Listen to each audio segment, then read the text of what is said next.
The stock exchange is in the naughty corner. Yeah, the corporate watchdog, that's the Australian Securities and Investments Commission, has ripped the ASX a new one.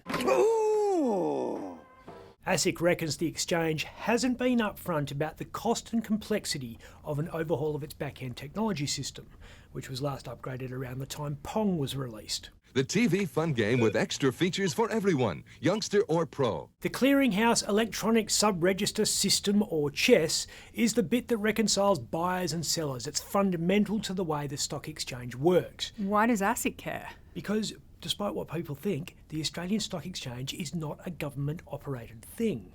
It's run by a $12 billion corporation which itself is listed on the stock exchange. You can buy shares in ASX Limited just like you can buy Wesfarmers or BHP or Seven West Media. Move on.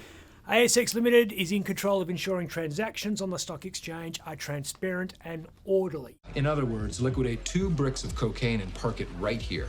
It makes its money by charging a service fee to the 2,200 odd companies that are listed on its platform. And if you think that's like a cop taking a clip of the ticket from the drug dealer, you'd be right. One of the most fundamentally important tenets of a transparent stock exchange is something called continuous disclosure.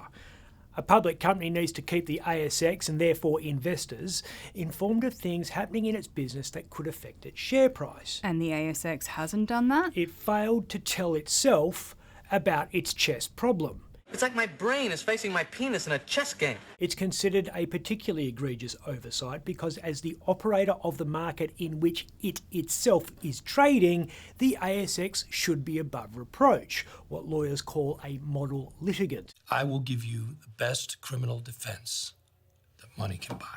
So now we have a blizzard of acronyms, with the ASIC saying to the ASX, WTF, investors have NFI about the CHESS. Hasn't been away for some companies on the ASX. Commonwealth Bank has just unveiled its latest profit.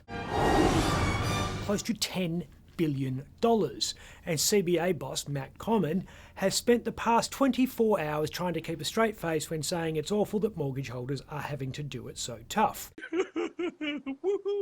The bad news is the CBA results could be a portent of more pain for homeowners. The bank's about to issue a record dividend. Lots of that $10 billion in profit is going to be handed back to investors. Who holds bank shares? Boomers. The same debt-free boomers who are already benefiting from high interest rates because it's driven up the rate they get on their term deposits. Guess what boomers are going to do with the extra cash in their pockets courtesy of higher dividends and higher savings rates? Go have some fun. There's an interesting story behind this, nickel. What does increased spending do in a constrained economy like ours? Jacks up inflation. Which forces up interest rates, which boosts term deposit rates, which... Okay, I get it. A pattern is something that comes in a certain order and repeats. I'm Ben Harvey.